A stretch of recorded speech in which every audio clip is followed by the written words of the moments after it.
Hello guys, આજે આપણે બનાવીએ છીએ લીલી ડુંગળીનું શાક. તો ચાલો બનાવીએ. તેના માટે છે ને આપણે લીલી ડુંગળીને એકદમ સરસ કટ કરી લેશી અને થોડાક સાથે લીલા મરચાં કટ કરી લેશી.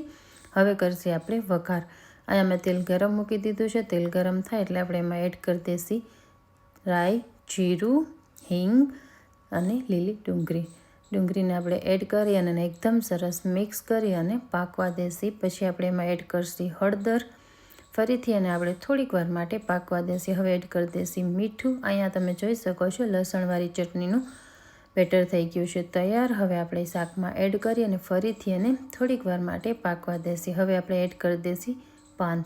આવી ગયા છે આપણા પાંદ અને ફરીથી એને મિક્સ કરી અને આપણે પાકવા દેશી. ઉપર થોડુંક એડ કરશી પાણી.